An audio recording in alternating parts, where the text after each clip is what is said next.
ठीक है, पुत्र बन जाता हूँ, उसमें क्या बड़ी बात है। ठीक ठीक इसी तरह से आज मेरे को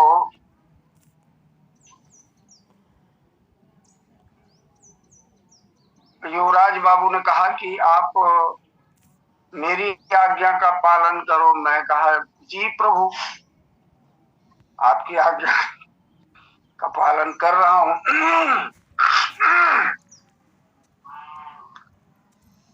इसी प्रसंग पर वैसे देशमुख गुरुजी इस प्रसंग को और कोई बोल लिए हैं क्या? नहीं बोले हैं क्या? जी नहीं बोले हैं। चलिए, इसी प्रसंग को मुझे बोलने को कहा गया है। दान शिरोमणि कृपानिधि नाथ कहो सत्यवान, समान प्रभु सन कंवर। आदरणीय सज्जन वृंद, अभी कुछ दिनों से मनु शत्रुपा का प्रसंग तो चलते ही आ रहा है,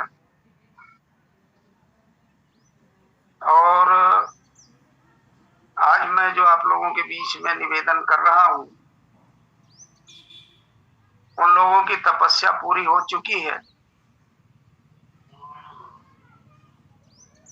मनु और शत्रुपा की, ये हमारे प्रथम नागरिक हैं। इसी के बाद में ही तो मानव की सृष्टि हुई है। स्वयंभू मनु और शत्रुपा तेहते भे नर सृष्टि अनुपा। तो ये लोग तपस्या करने के लिए गए थे। कोई न विषय विराग भवन बसद्भा चौथपन, हृदय बहुत दुख लाग जन्म गए हरि भगत बिन। मनु का तात्पर्य यदि सहज भाव से यदि हम देखें तो ये जीव ही मनु है। शत्रुपा तत्व के दृष्टि से देखें तो ये हमारी बुद्धि ही शत्रुपा है। और साधना की दृष्टि से हम देखें तो गोस्वामी तुलसीदास जी महाराज बहुत सुंदर विशेषण देते हैं। पंथ जात सोहते ज्ञान भगति हरे शरीरा, ज्ञान भगति हरे। ज्ञान और भक्ति मानो शरीर धारण करके ये लोग पंथ पर जा रहे हैं, साधना के लिए, तपस्या के लिए, कि हमारे जीवन में वैराग्य तो हुआ नहीं, और भगवान के भक्ति के बिना, भगवान के भजन के बिना तो ये हमारा सारा जीवन व्यर्थ हो रहा है। तो साधना तपस्या किए, और साधना तपस्या करने के बाद भगवान को ही आके उस नैमिषारण्य में तप किए। और भगवान श्री रामचंद्र जी और श्री सीता जी अयोध्या में, जनकपुर में तो बाद में आए हैं। नैमिषारण्य में सबसे पहले प्रकट हुए। निराकार से साकार करने की ब्रह्म को जो विधि है, मनु और शत्रुपा ने हमें ये बताई है कि ये इनकी विधि ऐसी। और ब्रह्मा विष्णु और महेश ये कई कई बार आए हैं। ब्रह्मा विष्णु और महेश कई कई बार आए हैं, एक दो बार की बात छोड़िए। गोस्वामी तुलसीदास जी महाराज तो लिखते हैं, विधि हरिहर तप देख अपारा, मनु समीप आए बहुबार। अनेक बार आए, अनेक बार। ऐसी भूमि, ये जितने भी हमारे ब्रह्मांड में जितने भी हैं, मैं केवल भूलोक की बात नहीं कर रहा हूं, पूरे ब्रह्मांड में ऐसी भूमि यदि ढूंढे नैमिषारण्य जैसे, तो वो भूमि नहीं मिलेगी जहां निराकार से साकार होने की पद्धति की शुरुआत हुई है। ऊपर लोक में यदि हम लोग जाएं तो वहां तो निराकार रूप में रहते हैं वो ईश्वर, और यहां निराकार से साकार हुए हैं भगवान। अच्छा, भगवान की जो कथा है, तो भगवान की कथा भी यहां होती है आज भी नित्य निरंतर। सूत जी महाराज तो 1000 वर्ष का सत्र लगाकर भगवान की कथा कहे हैं। व्यास जी भी भगवान की यही कथा कहे हैं। आप सब लोग जब भी जाएंगे नैमिषारण्य तीर्थ में तो वहां ये सब आप लोगों को देखने को मिलेगा। वहां चक्र तीर्थ भी है, जहां भगवान श्रीहरि का सुदर्शन चक्र आया था और ऋषि मुनियों को सत्संग करने के लिए, तप करने के लिए, साधना करने के लिए बताए थे। भगवान आए, चलिए हम आगे बढ़े। भगवान आए और बोले कि मनु जी, आप मुझसे कुछ मांग लीजिए। भगवान का मांग लो कहना ही जीव को बंधन में बांधते रहता है। मांग लो, भाई तपस्या किए हैं और तपस्या की है, साधना की है, पूजा पाठ वगैरह वगैरह जो हम सब लोग करते रहते हैं, तो भगवान प्रकट हो जाते हैं। तो भगवान प्रकट हो जाते हैं तो उसके बाद वो कहते हैं कि मैं आया हूं तो कुछ मांग लो, और वो कुछ न कुछ देने के लिए आते हैं, कुछ न कुछ दे ही जाते। और मांग लो कहे तो वो फंसाने के लिए बंसी के समान है। जिस तरह से मछुआरा नदी में, तालाब में बंसी डालकर मछली को पकड़ते हैं, ठीक इसी तरह जीव को भगवान पकड़ते हैं। और यदि कह दें कि हमें कुछ नहीं चाहिए तो भगवान मुक्ति दे देते हैं। पर समस्या मनु जी के लिए हमारे गुरु जी श्री राम किंकर जी महाराज बहुत अच्छी बात इस पर कहे हैं। भाई हो ही न विषय विराग, वो तो विराग तो हुआ ही नहीं। अब विराग नहीं हुआ तो क्या करे, निकल तो गया घर से। तो वहां उसके जीवन में तो राग था ही, तो राग था तो उस यानी इस संसार के प्रति तो जो आसक्ति थी वो तो थी ही। तब क्या करे, तो मोक्ष तो मांग नहीं सकता, क्योंकि धर्म का आचरण तो खूब किया महाराज मनु ने, खूब। और मनु स्मृति इन्हीं धर्म के संबंध में किस तरह से हमें धर्म का पालन करना चाहिए 12 अध्याय में मनु स्मृति की रचना की। तो धर्म का पालन तो खूब किया। धर्म ते विरति जोग ते ज्ञान मोक्ष प्रद वेद बखाना, ये तो है। धर्म तो किया पर विरति नहीं आई, वैराग्य नहीं आ पाए, और बड़ा उसको दुख हुआ, ग्लानि हुई और वे निकल गए। तो वैराग्य तो नहीं हुआ, राग रह गया। तो वहां मनु जी महाराज ने कहा कि प्रभु मैं मोक्ष तो मांग नहीं सकता, क्योंकि मोक्ष को प्राप्त करने की जो सीढ़ी है वो सीढ़ी वो पायदान तो मैंने चढ़ा ही नहीं, तो फिर कहां से आपको मोक्ष मांगू? इसलिए एक राग तो मेरे जीवन में है ही, इसलिए एक काम करता हूं प्रभु, इसको अनुराग में बदल देता हूं। अनुराग में जब बदल दिया तो सीधी सीधी बात है देशमुख भाई, वो भक्ति को प्राप्त करेंगे ही करेंगे। भगवान बड़े आए थे भक्त के सामने में, मनु जी महाराज के पास क्या कह डाले,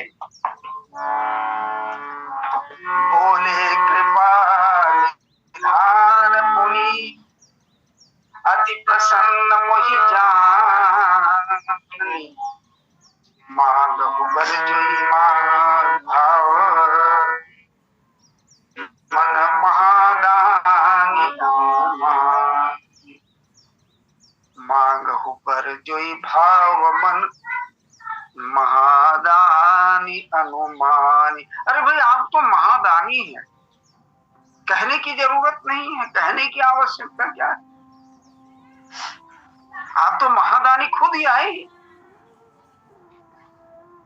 तो मनु जी महाराज ने सोचा कि अरे ये तो जगत पिता है, संसार की सृष्टि तो इनके द्वारा होती है, ब्रह्मा विष्णु और महेश की जो सृष्टि है इनके द्वारा होती है,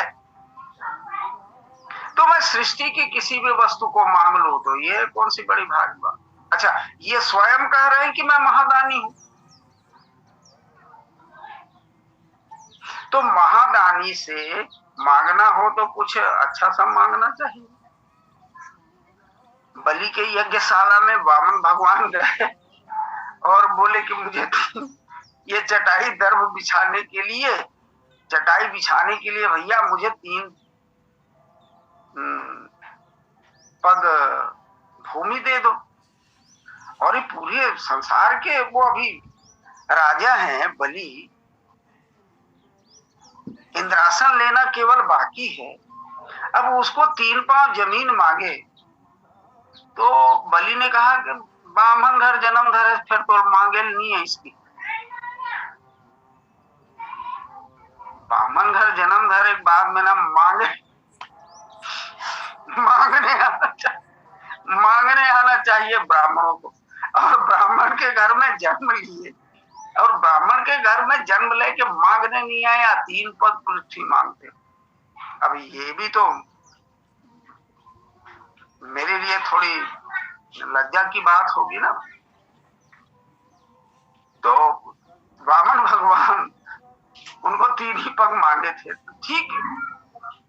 ये तो स्वयं परमात्मा आकर कहते हैं कि महादानी अनुमान, मांगहु बर जो भाव मन, जो मन में तुम्हारा भाई उसे मांग लो। तो संसार की वस्तु को क्या मांगो? महादानी होने का तात्पर्य है कि मैं सब कुछ देने में समर्थ हूं, इस संसार को देने में समर्थ हूं। अब तुम कहो तो मैं अपने आप को दे सकता हूं, यही महादानी हो सकता है। मनुज महादानी तो यही हो सकता है, तुम कहो तो मैं अपना, कभी कभी बोलते हैं ना किसी को, अरे तुम मुझे क्या समझते हो, तुम चाहो तो मैं अपना कलेजा निकाल के दे दूं, मैं अपना प्राण दे दूं, यानी वो महादानी जैसा बोल रहा है। तो मनु जी महाराज बोले यहां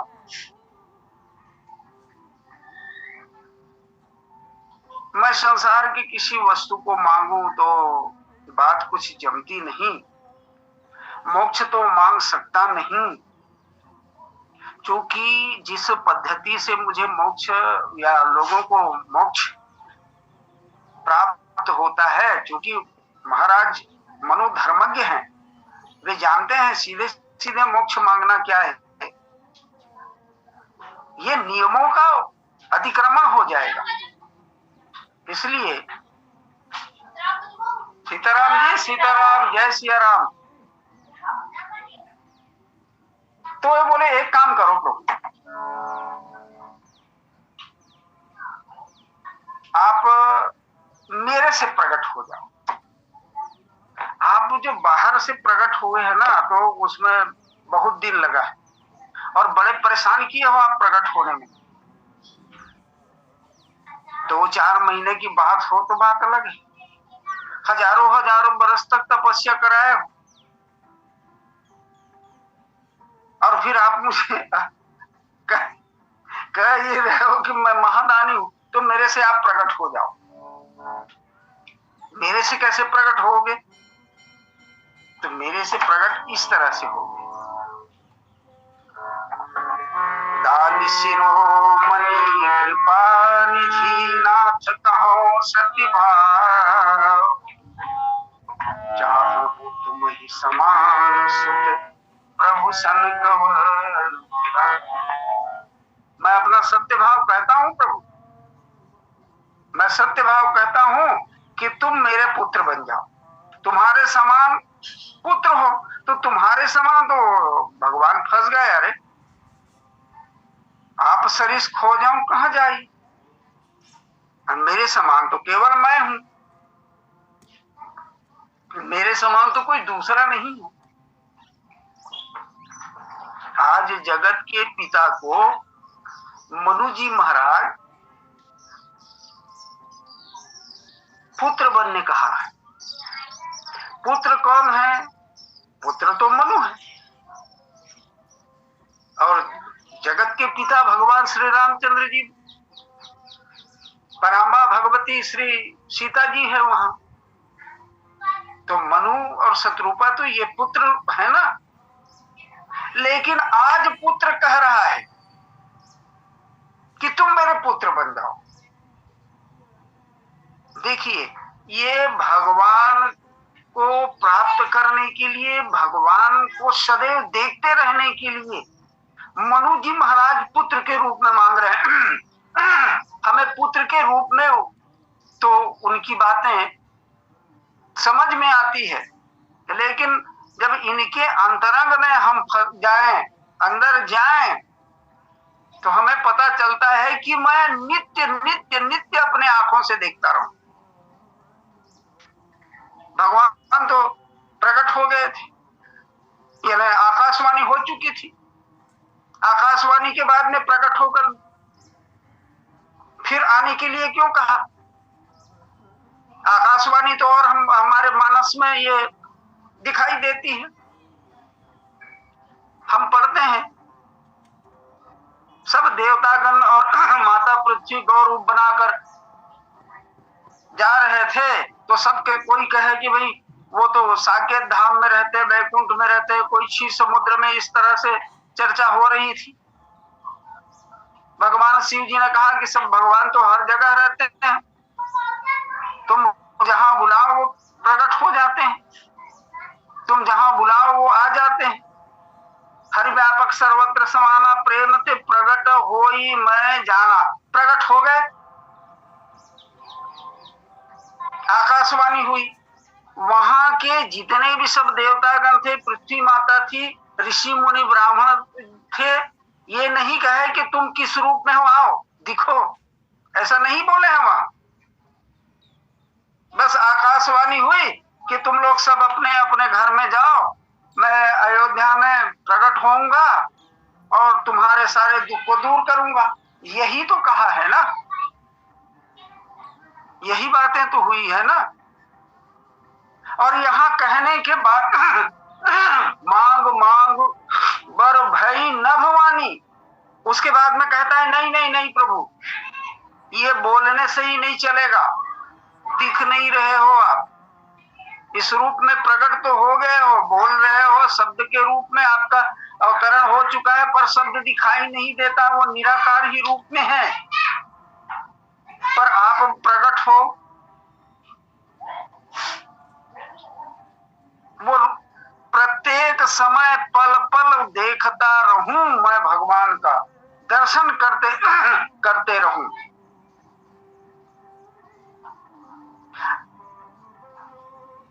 मनु जी ने कहा कि देखो प्रभु, अभी तो मैं आपका पुत्र हूं और आप मेरे पिता हैं, और आप मुझे इतने दिन तक परेशान किए हैं, आपको देखना चाहा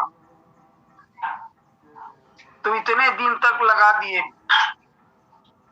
2-4 बरस की बात होती तो बात अलग थी, इतने दिन लगाए, इतने हजारों हजार बरस तपस्या किए, तब कहीं आके आप मुझे दर्शन दिए। और जैसे आप कहे वैसे मैंने किया।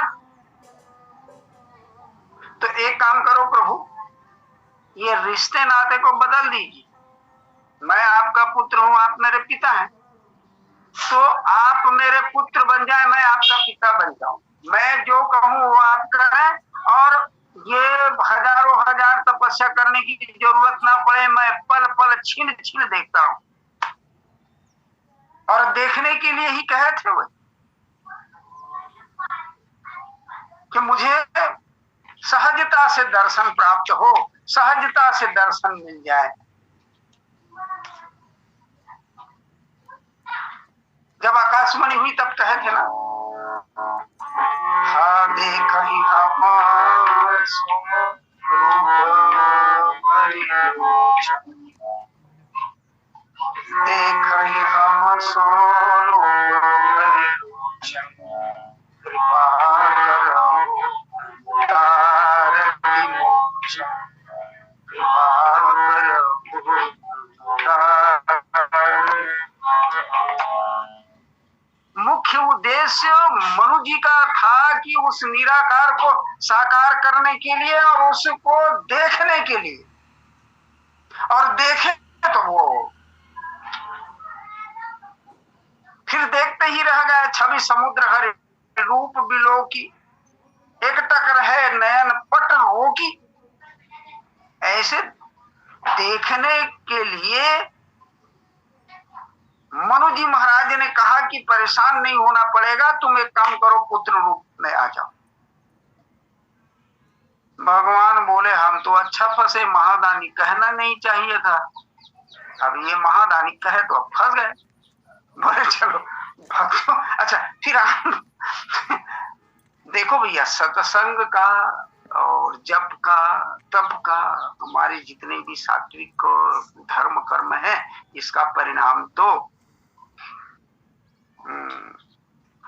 साध्य उस परमात्मा को ही प्राप्त करना, उसका दर्शन करना है। हम सत्संग कर रहे हैं तो सत्संग का हमारे अंतःकरण में एक भाव होना चाहिए कि जिस परमात्मा को हम सुन रहे हैं किसी के माध्यम से, तो उस परमात्मा का हमें दर्शन कैसे हो। भगवान शिव जी और माता सती ये कुंभज जी के आश्रम में गए, और कुंभज जी के आश्रम में गए तो वहां भगवान शिव जी जब वापस आए तो शिव जी के हृदय में भाव क्या उठ रहा है?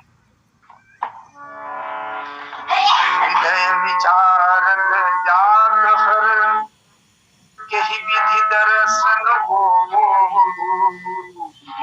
सत्संग के बाद में यह हमारी लालसा होनी चाहिए। हृदय विचारत जात हर, केहि विधि दर्शन हो। गुप्त रूप अवतरे प्रभु, गुप्त रूप में अवतरे हुए। हृदय विचारत जात हर, केहि विधि दर्शन हो। किस तरह से दर्शन हो? जप का, तप का, सत्संग किए हैं मनु जी महाराज, उसका भाव तो सुने हैं ना ऋषि मुनियों से, तो सुने हैं तो उसको देखना चाहे। जप किए हैं ना, 12 अक्षर मंत्र का जप किए हैं, तो उस परमात्मा को देखना चाहिए कि नहीं चाहिए? ऐसे ही मानस में एक और सत्संग का वर्णन आता है, और सत्संग के द्वारा भगवान को देखे हैं वो सुग्रीव और हनुमान जी महाराज ऋषिमुख पर्वत में। आप सब लोग भिज्ञजन बैठे हुए हैं, बहुत अधिक बताने की जरूरत नहीं। तो ये साधन किए हैं और साध्य का आज दर्शन हो रहा है। पुत्र सेवक अनुचर होते आज्ञा का पालन करते हैं, इसलिए प्रभु आप स्वामी तो हैं ही, सेवक बनकर, जरा पुत्र बनकर, जरा अनुचर बनकर आनंद लीजिए, उसमें क्या मजा आता है। और आप खुद कहते हैं ना, आप खुद क्या कहते हैं कि मैं सेवक के वश में हूं, कहते हैं ना। और मुझ सेवक की बात को मानकर आप साकार रूप में आए हैं, जो भगवान शिव जी और मुनियों के मन में, भुसुंडी जी के मन में, हृदय में विराजते हैं, वो उस रूप में आए हैं।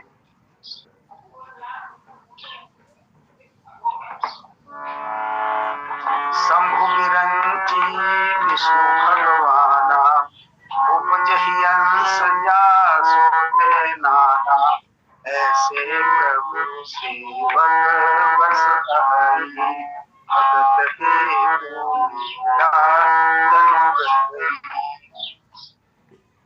तो प्रभु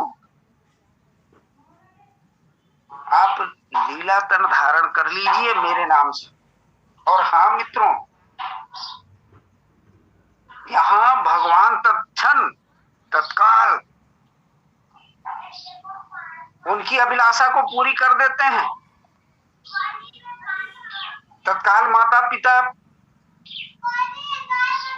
बना लिए हैं भगवान। ये दशरथ के और कौशल्या के अयोध्या में आने के बाद वो बने हैं, वो तो बने हैं, यहां ही तत्काल बना दिए हैं। देखिए महाराज मनु जी जो अभी मांगे है ना, वो अधूरी मांग है, अधूरी है मांग, अधूरी। वो सोचे थे कि ये संसार की वस्तु को क्या मांगना, भगवान को भगवान से मांग लेना बहुत अच्छी बात है। और हम साधकों के लिए तो यही संकेत करते हैं मनु जी महाराज कि हमें इस संसार की किसी वस्तु की मांग ना करके केवल इस वस्तु को बनाने वाले को ही मांग लेना चाहिए, भगवान से भगवान को मांग लेना चाहिए।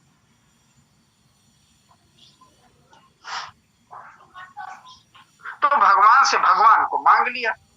अब ये पूर्ण तो हुआ नहीं। भगवान ने कहा कि ये अभी आप दोनों आए हैं, तो दोनों आए हैं, यद्यपि आप दो शरीर हो करके एक ही हैं, आपका दोनों का चित्त जो है एक ही है, फिर भी भाव तो अलग अलग बनता है। इसलिए भगवान